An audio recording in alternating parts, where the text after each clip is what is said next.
Hi, Sal. A friend of mine's daughter is she's in high school, she's going to go to Ecuador.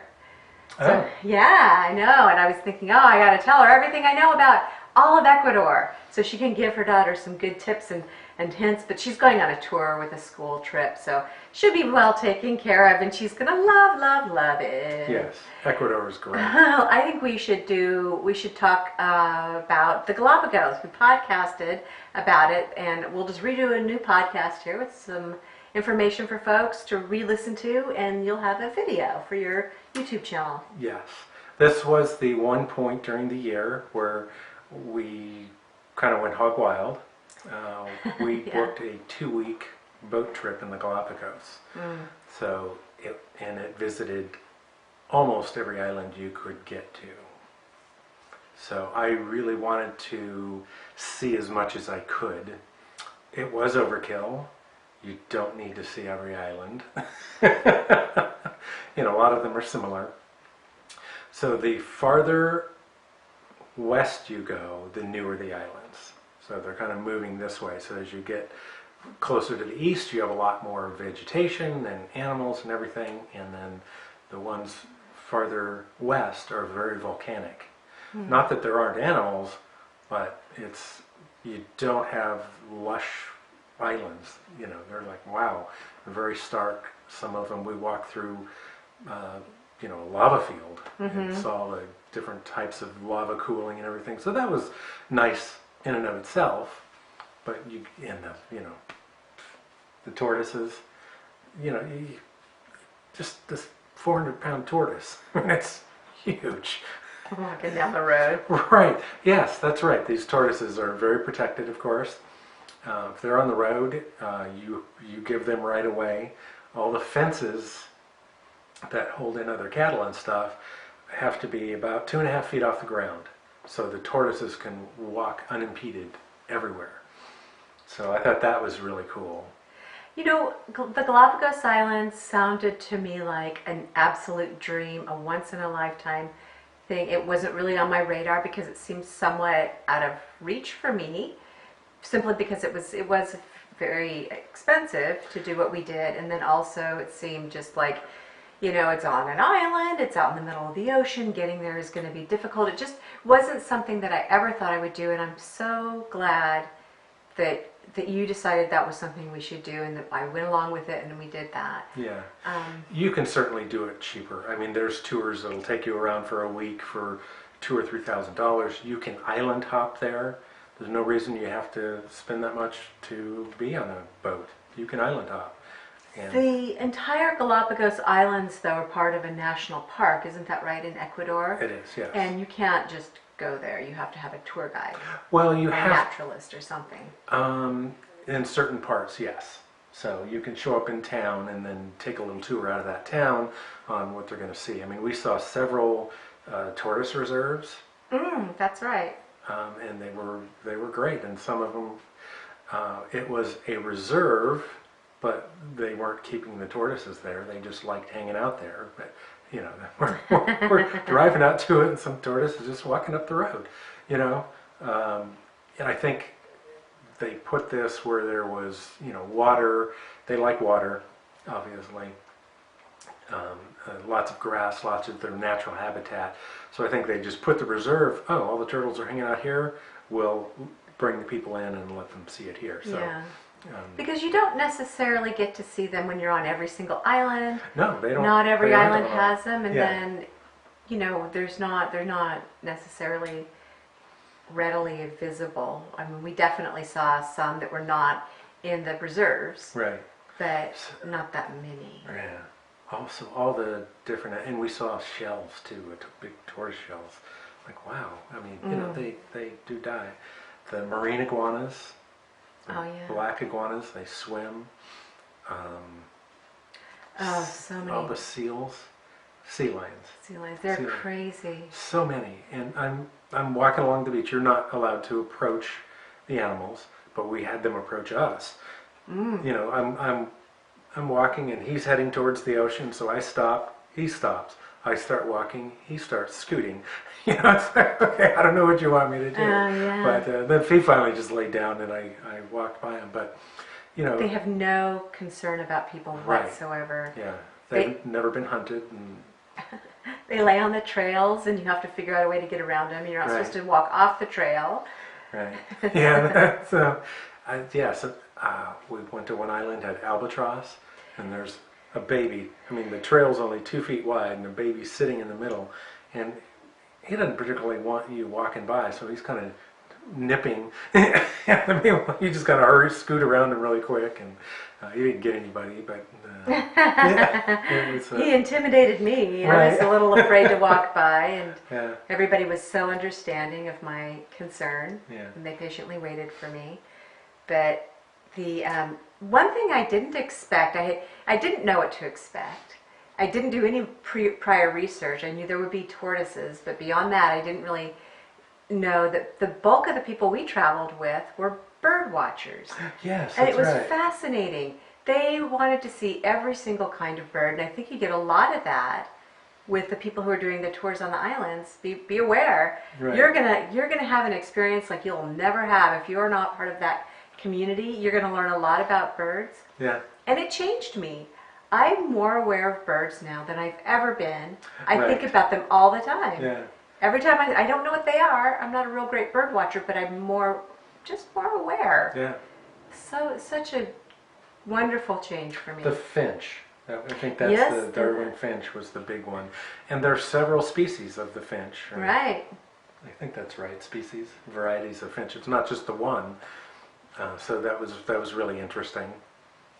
We saw frigatebirds. Oh right. We saw the albatross. We saw, oh gosh, all kinds of gulls.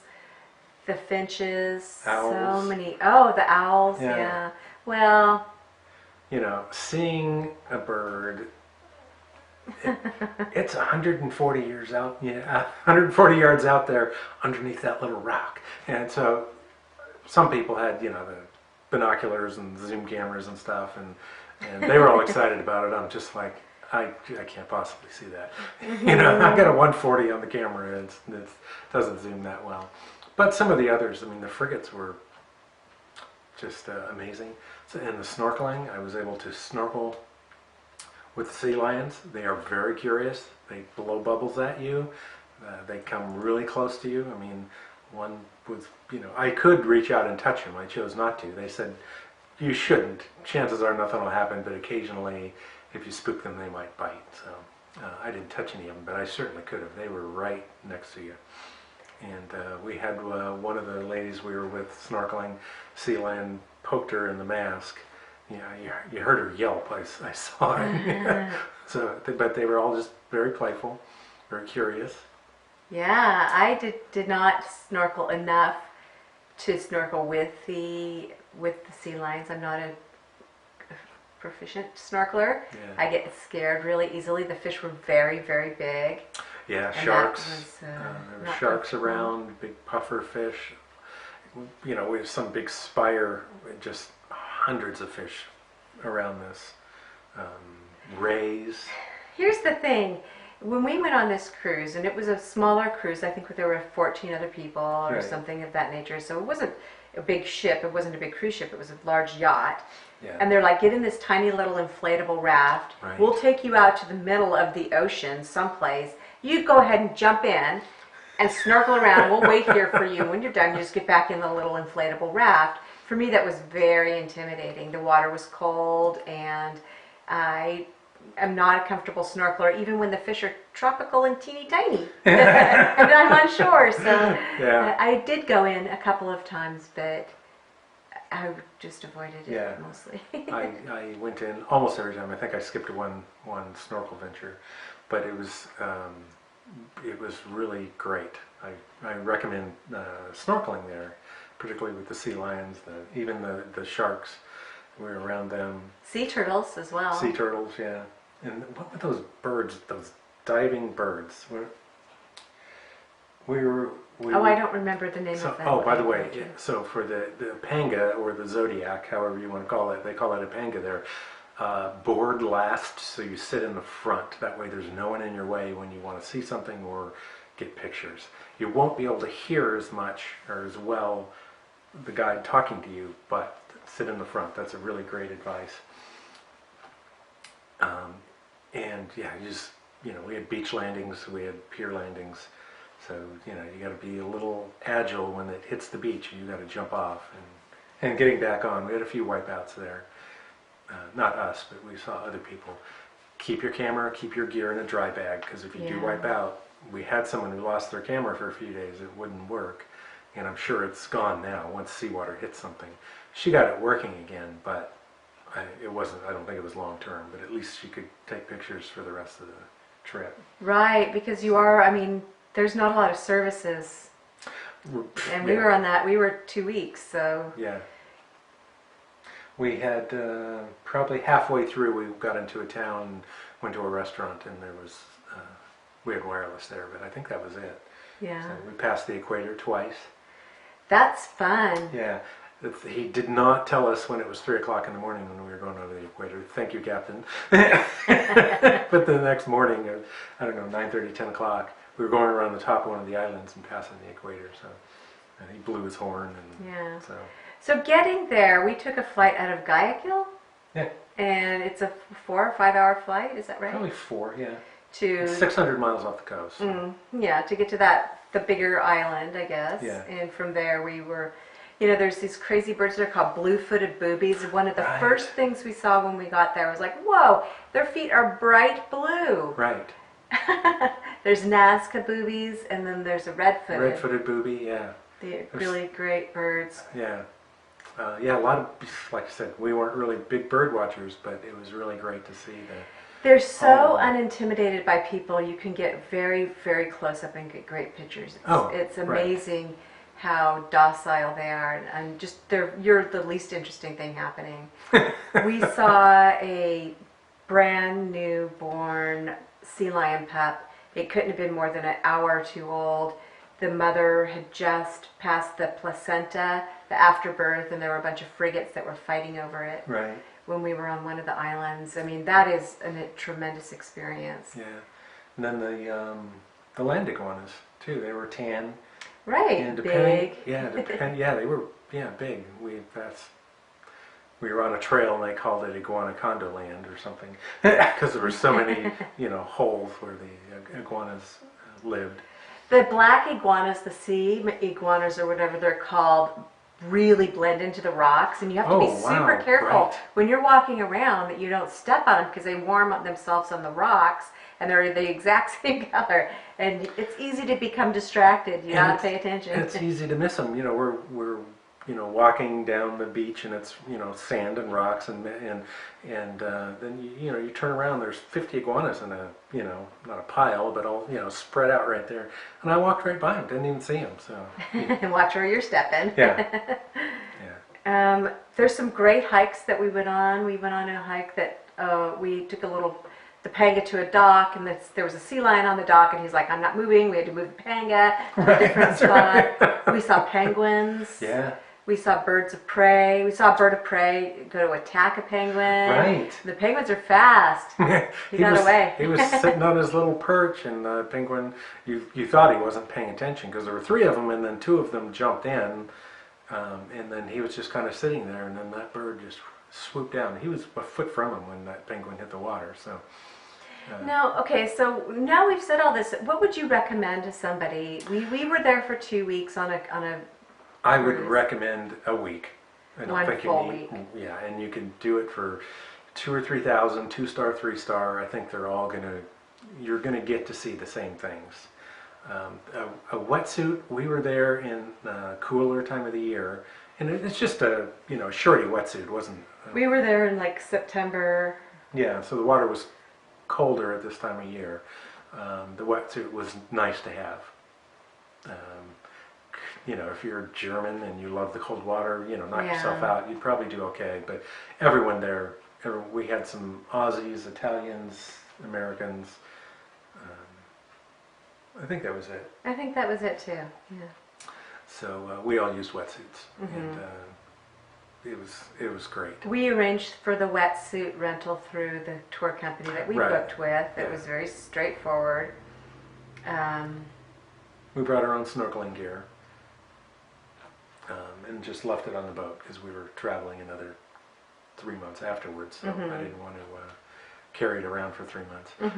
Yeah. So, Anything else? no, but I have a kind of helpful hint. Go ahead. I don't wear contacts, I wear glasses, but I wanted to be able to see underwater, so I had some older contacts, new in the box, but I hadn't used them in a while.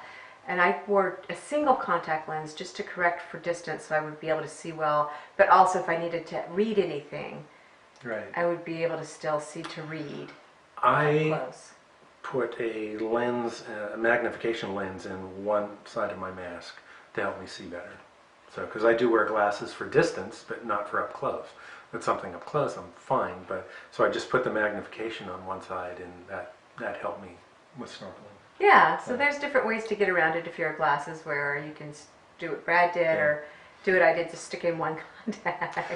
But pick a week, because I think most of the places go, or most of the tours go to the same places. You know, there's the post office, there's the turtle sanctuaries. You're going to get into the water. We went kind of out the big island, big L-shaped island. We went around the outside of that, down and around, and I just don't think you need to do that. There's some fascinating stories about settlers out on Floriana, but That was interesting. yeah, I don't know. I would not spend the money again to do that. I would just do the 5 days in here. I'd have to learn more about island hopping, but I know you can do it cheaper.